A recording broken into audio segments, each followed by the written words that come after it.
का त्याची खूप तब्येत खराब होती, खूप पाय दुखत होते. तेव्हा दादाला आम्ही ना फोन केला.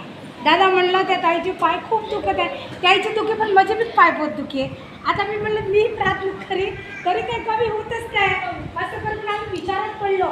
मग म्हणलं त्या ताईचे पाय दुखत आहे, ते दादाने फोन करणं गरजेचं आहे. मग तेव्हा दादाने फोन केला, दादानं उचलला, त्याच्यासाठी प्रार्थना केली. माझ्यासाठी 4 जणी होते, त्याच्यासोबत पण प्रार्थना केली. त्यांनी पण ठीक झाले, मी पण ठीक झाले. का ते भाऊजी आज त्याला मी आणले इथं चर्चमध्ये, चला म्हणून. बहुत दिवस झाले त्याचं डोकं दुखत होतं म्हणते. मी जाते ते साहेब म्हणले, मी म्हणलं भाऊजी तुमचं डोकं कापू दुखते, चष्मा पण लावले, ते दवाखाना केल्यानंतर चष्मा नाही पाहिजे म्हणला. तर त्यांनी म्हणत होते नाही पाहिजे दवाखाना केला, पण मी चष्मा लावत असा, मग याच्या पुढं चष्मा नको लावू म्हणला.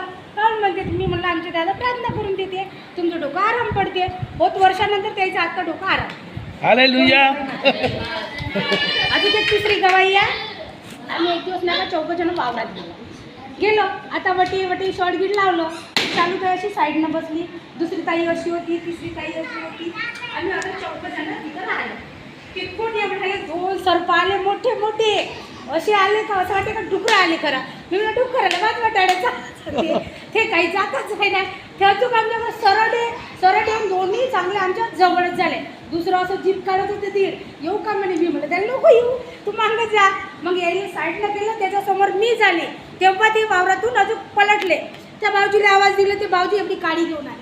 त्या भाऊजीला आवाज आहे पण तो साप दिसेच नाही. त्याने थकून गेले. मग तेवढ्या तिथं एवढ्याला गचटाय होता, पराठी दाट होती, तरी आम्ही त्याला हाकलून दिलं. तिथंच दिवसभर कापस घेतला. वचन वाचत राहिलो, ऐकत राहिलो मोबाईलमधून न, त्या करताना आम्ही छान. आणि माझ्या प्रियानं तुम्हाला साप दिसला तर तुम्ही जागेवर राहील का?